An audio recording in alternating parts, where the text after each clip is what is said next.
வணக்கம் and welcome to Xltechtamil. நம்ம இன்னைக்கு வீடியோவில் என்ன கற்றுக்க போகிறோம் அப்படின்னு பார்த்தீங்கன்னா நம்ம சார்ட்ஸ் எப்படி எக்ஸலில் கிரியேட் பண்ணுறது அப்படின்றத பற்றி தான் கற்றுக்க போகிறோம். நம்ம எதுக்கு இந்த எக்ஸலில் இருக்க சார்ட்ஸ்லாம் கற்றுக்கணும் அப்படின்னு கேட்டிங்கன்னா நீங்களே இமேஜின் பண்ணி பாருங்கள். இந்த டேட்டாவை நீங்கள் கிளைண்ட்டுக்கு ப்ரெசென்ட் பண்ணுறீங்க, இல்லை உங்கள் கஸ்டமருக்கு அனுப்புறீங்கன்னு வச்சுப்போம். அது ஒரு டெக்ஸ்டோ நம்பர்ஸும் இருக்கக்கூடிய டேபிளாக அனுப்பினா நல்லா இருக்குமா, இல்லை ஒரு கலர்ஃபுல்லாக ஒரு டயக்ராம் போட்டு அனுப்பிச்சா நல்லா இருக்குமா? ஸோ இது ரெண்டுத்தில் எது உங்களுக்கு ப்ரிஃபரபிள் ஆப்ஷனாக இருக்கும், இல்லை ரிசீவ் பண்ணுறவங்களுக்கு எது ப்ரிஃபரபிள் ஆப்ஷனாக இருக்கும் அப்படின்றத நீங்கள் திங்க் பண்ணிக்கோங்க.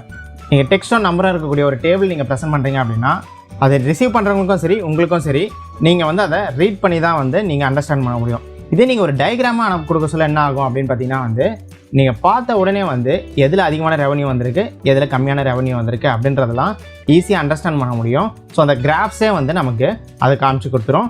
அது மட்டும் இல்லாமல் நீங்கள் ஒரு எக்ஸல் டேட்டாவில் ஒர்க் பண்ணுறீங்க அப்படின்னா நீங்கள் இந்த டேட்டாவை வச்சு கண்டிப்பாக ஏதோ ஒரு அனலிசிஸ் பண்ண போகிறீங்க, இல்லை யாரோ ஒருத்தருக்கு ஷேர் பண்ணவோ இல்லை ப்ரெசென்ட் பண்ணவோ போகிறீங்க. ஸோ அப்படி ப்ரெசென்ட் பண்ண சொல்ல உங்களோட டேட்டாவை நெக்ஸ்ட் லெவல் மூவ் பண்ணுறது இந்த சார்ட்ஸ் தான். ஸோ இந்த சார்ட்ஸ் தான் பார்த்தீங்கன்னா உங்களோட டேட்டா அனாலிட்டிக்ஸையே நெக்ஸ்ட் லெவலுக்கு மூவ் பண்ணோம் அண்ட் ஸ்பீடப் பண்ணோம் அப்படின்னு சொல்லலாம். ஸோ எக்ஸலில் பேசிக்காக பார்த்தீங்கன்னா நிறைய டைப் ஆஃப் சார்ட்ஸ் இருக்குது. எல்லாத்தையும் நம்ம ஒரே வீடியோவில் கவர் பண்ண முடியாது. அதனால் நம்ம ஸ்டெப் பை ஸ்டெப்பாக ஒவ்வொரு வீடியோவாக நம்ம இதை கற்றுக்குறோம். ஃபைனலாக அது எல்லாத்தையும் கன்சல்டேட் பண்ணுவோம், ஒரு டேஷ்போர்டாக க்ரியேட் பண்ணுவோம். அந்த டேஷ்போர்டில் நம்ம ஸ்லைசர்ஸ் ஆட் பண்ணிட்டு நம்ம ஃபில்டர்ஸ் நம்ம எப்படி தேவைப்படுதோ அதுக்கேற்ற மாதிரி நம்ம ஃபில்டர்ஸ் அப்ளை பண்ண போகிறோம். நீங்கள் ஒரு ஃபில்டர் அப்ளை பண்ணிங்க அப்படின்னா உங்கள்கிட்ட இருக்கிற எல்லா சார்ட்ஸையும் அட் அ டைமில் உங்களோட டேட்டா சேஞ்ச் ஆகும். ஸோ அந்த அளவுக்கு நம்ம பண்ண முடியும் எக்ஸலில். இது எல்லாமே நீங்கள் கற்றுக்கணும் அப்படின்னா வீடியோஸை ரெகுலராக பாருங்கள் அண்ட் ப்ராக்டிஸ் பண்ணுங்கள். ஸோ நீங்கள் ப்ராக்டிஸ் பண்ணால் மட்டும்தான் உங்களால் அதை பண்ண முடியும். நீங்கள் வீடியோ பார்க்குறது உங்களுக்கு அண்டர்ஸ்டாண்ட் பண்ண முடியும். பட் நீங்கள் போய் எக்ஸலில் ஒர்க் பண்ண சொல்ல நீங்கள் ப்ராக்டிஸ் இல்லைனா கண்டிப்பாக திணறுவீங்க. அதனால் ப்ராக்டிஸ் தான் உங்களுக்கு ரொம்ப முக்கியம் எக்ஸலை பொறுத்த வரையும். நீங்கள் ரெகுலராக ப்ராக்டிஸ் பண்ணிங்க அப்படின்னா நீங்கள் இதை விட சூப்பரான டேஷ்போர்ட் உங்களால் ஃபியூச்சரில் பண்ண முடியும். இப்போ வாங்க வீடியோக்குள்ளே போகலாம்.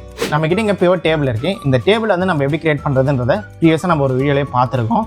அந்த வீடியோ நீங்கள் என்ன பார்க்கல அப்படின்னா அதுக்கான லிங்க் ஐ பட்டன்லையும் என் கார்ட்லையும் கொடுக்குறேன், மறக்காமல் போய் பாருங்கள். நம்ம ஆல்ரெடி டேட்டாவில் பியூர் டேபிள் கிரியேட் பண்ணிட்டோம். ஸோ அதனால் நம்ம இதிலேருந்து ஈஸியாக நம்ம சார்ட் கிரியேட் பண்ண முடியும். இந்த டேபிளில் ஏதாவது ஒரு செல்லை நீங்கள் சூஸ் பண்ணிக்கோங்க. சூஸ் பண்ணிவிட்டு இங்கே இன்சர்ட் அப்படின்ற ஆப்ஷன் இருக்குல்ல, அதை கிளிக் பண்ணுங்கள்.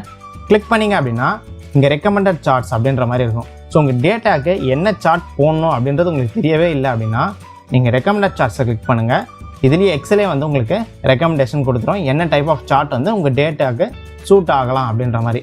இல்லை இந்த ரெக்கமெண்டேஷன் உங்களுக்கு செட் ஆகலை அப்படின்னா இதுலேயே நிறைய சார்ட்ஸ் ஆப்ஷன் இருக்கு இல்லையா, இதில் 1 by 1 சூஸ் பண்ணுங்கள். ஸோ இதை செலக்ட் பண்ண உங்களுக்கு ப்ரிவியூஸ் ரைட் ஹேண்ட் சைடில் வந்துனே இருக்கும். ஸோ எனக்கு இந்த பை சார்ட்ஸ் ஓகேவாக இருக்குது. அதனால் நான் இந்த பை சார்ட்டை கிளிக் பண்ணிட்டு ஓகே கொடுத்துறேன். ஓகே கொடுத்த உடனே பார்த்தீங்கன்னா உங்களுக்கான பேசிக் பை சார்ட் எனேபிள் ஆகிடும். ஸோ எனேபிள் ஆனோடனே பார்த்தீங்கன்னா இங்கே 2 பட்டன்ஸ் இருக்குது இல்லையா. இந்த பட்டன்ஸ் நம்ம இந்த இடத்துல நம்ம யூஸ் பண்ண போகிறதில்ல. இந்த பட்டன்ஸ் மோஸ்ட்லி ஃபில்டர் யூஸ் பண்ணுறதுக்கு தேவைப்படும். ஸோ நம்ம இங்கே இந்த ஃபில்டரும் யூஸ் பண்ண போகிறது இல்லை அப்படின்றதுனால நான் இந்த பட்டன்ஸை ரிமூவ் பண்ணிடுறேன். உங்களுக்கு தேவைப்பட்டதுன்னா இந்த பட்டன்ஸ் நீங்கள் வச்சுக்கோங்க. அந்த பட்டன்ஸ் ரிமூவ் பண்ணுறது பார்த்தீங்கன்னா இங்கே அனலைசஸ் அப்படின்னு இருக்கும். நீங்கள் பிவட் இன்சர்ட் பண்ணணுமே டிஃபால்ட்டாக நீங்கள் இந்த டேப்ல தான் இருப்பீங்க. இதில் பார்த்தீங்கன்னா ஃபீல் பட்டன்ஸ் இருக்கு இல்லையா, இதில் போய்ட்டு ஹைட் ஆல் கொடுத்தீங்கன்னா அந்த பட்டன்ஸ் எல்லாமே போயிடும். இப்போ ஃபர்ஸ்ட் பார்த்தீங்கன்னா உங்களோட டயக்ராம்க்கான ஹெட்டர் நீங்கள் கொடுத்துக்கோங்க. ஸோ அது எப்படி பண்ணுறது அப்படின்னு பார்த்தீங்கன்னா இந்த ஹெட்டர் இருக்கு இல்லையா, அதை நீங்கள் டபுள் கிளிக் பண்ணுங்கள். டபுள் கிளிக் பண்ணிட்டு நீங்கள் என்ன வேணுமோ நீங்கள் டைப் பண்ணிக்கலாம். நான் பார்த்தீங்கன்னா ரெவன்யூ பை லொகேஷன் அப்படின்னு கொடுத்துக்கிறேன். இந்த ஃபாண்ட் ஓகேனா நீங்கள் விட்டுருங்க, இல்லை சேஞ்ச் பண்ணனாலும் நீங்கள் சேஞ்ச் பண்ணிக்கலாம். ஸோ நான் ஃபாண்ட் சேஞ்ச் பண்ணிக்கிறேன். ஸோ இந்த டயக்ராம் மட்டும் நம்ம இப்போ ஷேர் பண்ணுறோம் அப்படின்னா இதில் பார்த்தீங்கன்னா வேல்யூஸ் எதுவுமே இல்லை. ஸோ அந்த வேல்யூஸ் ஆட் பண்ணுறது தான் டேட்டா லேபிள் அப்படின்னு சொல்லுவாங்க. ஸோ நீங்கள் டேட்டா லேபிள் ஆட் பண்ணிட்டீங்க அப்படின்னா இந்த வேல்யூஸ் இங்கே உங்களுக்கு ஆட் ஆகிடும். அதை ஆட் பண்ணுறது பார்த்தீங்கன்னா இங்கே ப்ளஸ் இருக்கு இல்லையா, அந்த ப்ளஸ்ஸை கிளிக் பண்ணுங்கள். இது சார்ட் எலிமெண்ட்ஸ் அப்படின்னு சொல்லுவாங்க. இதில் இந்த ப்ளஸ்ஸை கிளிக் பண்ணிங்கன்னா டேட்டா லேபிள்னு இருக்கும். இதை நீங்கள் செலக்ட் பண்ணிக்கோங்க. செலக்ட் பண்ணிட்டீங்க அப்படின்னா இந்த டேட்டா லேபிள் எனேபிள் ஆகும். ஸோ இந்த கலர் கோடிங்கில் பார்த்தீங்கன்னா என்ன லொக்கேஷன் அப்படின்றது இருக்குது அண்ட் அதுக்கான வேல்யூ நமக்கு இங்கே வந்திருக்கு. ஸோ எனக்கு இந்த லொக்கேஷன் கூட பார்த்தீங்கன்னா எனக்கு இங்கேயே ஆட் ஆகிட்டா இன்னும் நல்லா இருக்கும் அப்படின்னு நீங்கள் விருப்பப்பட்டீங்கன்னா இந்த டேட்டா லேபிளை கிளிக் பண்ணுங்கள். கிளிக் பண்ணிட்டு ரைட் கிளிக் பண்ணுங்கள்.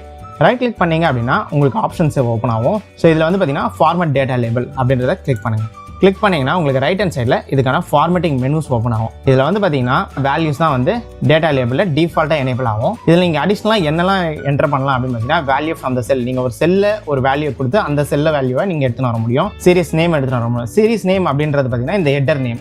ஸோ இதை நான் கிளிக் பண்ணேன் அப்படின்னா இங்கே டோட்டல் அப்படின்ற மாதிரி வந்துடும். ஸோ இது நமக்கு தேவையில்லைன்றதுனால நான் டிசேபிள் பண்ணிடுறேன்.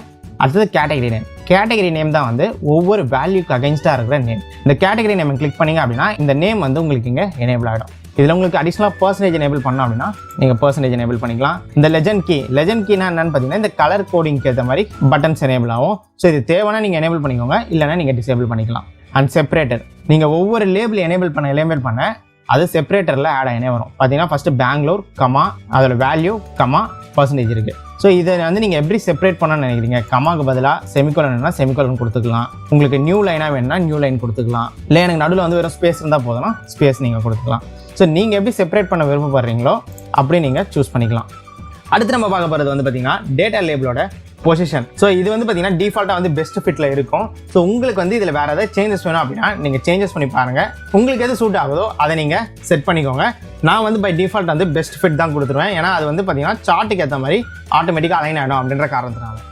நம்பரிங் வந்து நமக்கு இந்த ஃபார்மேட்டிங்கே ஓகே அப்படின்றதுனால நான் அதை அப்படியே நம்பர்ஸை விட்டுடுறேன். உங்களுக்கு ஃபார்மேட்டிங் சேஞ்ச் பண்ண அப்படின்னா நீங்கள் தாராளமாக இங்கே போய் சேஞ்ச் பண்ணிக்கலாம். நம்ம லொக்கேஷன் நேம் தான் வந்து இங்கே எடுத்துன்னு வந்துட்டோம்ல. இப்போ இந்த லொக்கேஷன் நேம் இங்கே தேவையில்லை, அதனால் இதை டெலிட் பண்ணிடுறேன். ஸோ டெலிட் பண்ணிட்டீங்க அப்படின்னா உங்களுக்கு வந்து ஒரு பை சார்ட் வந்து உங்களுக்கு ரெடி ஆகிடுச்சு. சார்ட்டில் வந்து பார்த்தீங்கன்னா font size, font colour, background colour, chart colour எல்லாமே வந்து உங்களோட ஓன் சாய்ஸ் தான். நீங்கள் எப்படி விருப்பப்படுறீங்களோ உங்களுக்கு ஏற்ற மாதிரி நீங்கள் அந்த கலரிங் எல்லாத்தையும் நீங்கள் சேஞ்ச் பண்ணிக்க முடியும். இப்போ நீங்களே வந்து இந்த டேபிளையும் டயக்ராமையும் கம்பேர் பண்ணுங்கள். ஸோ இதில் வந்து அதிகமான ரெவன்யூ எதில் வந்திருக்கு அப்படின்றத நான் எதை வச்சு டக்குன்னு கண்டுபிடிக்க முடியும்? டேபிள் வச்சா இல்லை டயக்ராம் வச்சா? இது ரெண்டுத்தில் நீங்கள் எதை ப்ரிஃபர் பண்ணுவீங்க? டேபிள் ப்ரிஃபர் பண்ணுறீங்களா, டயக்ராம் வந்து ஈஸியாக இருக்கும்னு ப்ரிஃபர் பண்ணுறீங்க அப்படின்றத கீழே கமெண்ட்டில் சொல்லுங்கள். ஸோ இந்த வீடியோ எப்படி இருந்தது அப்படின்றதையும் கீழே கமெண்ட்டில் சொல்லுங்கள். மீண்டும் அடுத்த ஒரு எக்ஸல் வீடியோட உங்களை வந்து சந்திக்கிறேன். Until then, bye from Aravind.